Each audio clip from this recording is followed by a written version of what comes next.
Must there be a Superman? Or I suppose the question I should ask is, who is Superman?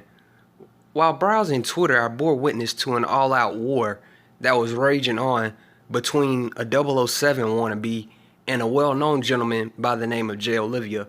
I'll provide a link to the video that details what the beef was about, but needless to say, instead of the 007 user accepting defeat and apologizing for being wrong, he proceeded to brand all DC fans as zealots. This and other type of shaming language have become the norm, but thanks to outlets like Vero and other places, it is great to see that all the fans of the DCEU are coming together. We are not backing down.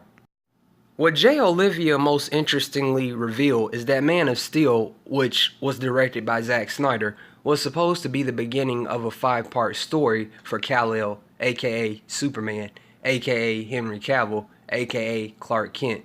Most who have watched my videos know that I like the fact that Man of Steel and BVS humanized and showed Clark/Superman as a gentleman who has his own set of difficulties in the human world. Yet in spite of this, he never neglects to do what is right. And this too is even seen in his early years before he enters adulthood. When you look at Man of Steel and BVS and how it depicts Clark/Superman growing as both of his personas, this 5-film plan makes a lot of sense.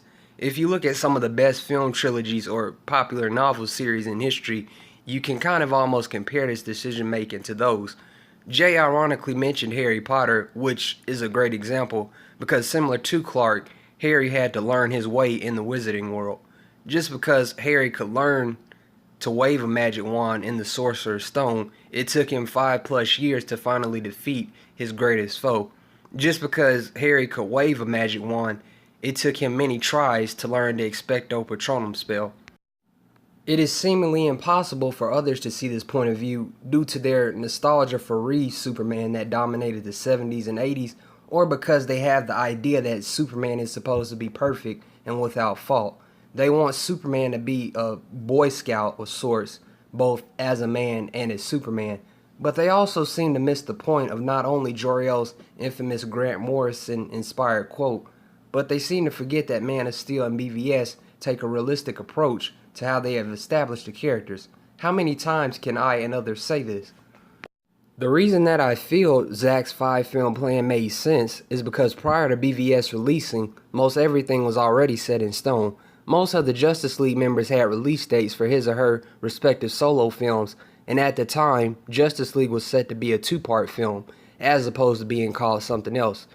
And also, for those of you that didn't really know or otherwise didn't care, Darkseid was going to be something that was going to be happening in one of the Justice League films. Man of Steel, BVS, Justice League Part 1, Justice League Part 2, and a 5th film, which most likely would have been that Man of Steel 2 movie everyone is suddenly wanting. Somehow, I don't think that would have been a bad idea.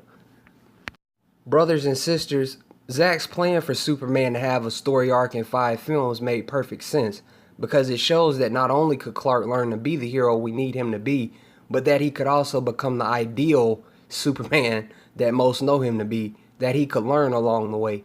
The funny thing is, both Clark and Superman do a lot of good in both Man of Steel and BVS, yet the focus on destruction and his overall demeanor is to the point of being overly excessive. The word patience definitely correlates to time, and needless to say, these things take time. Not everything needs to happen in one film. I'm willing to bet the complaint of overstuffing would have been another go-to if Zack had crammed everything in one movie.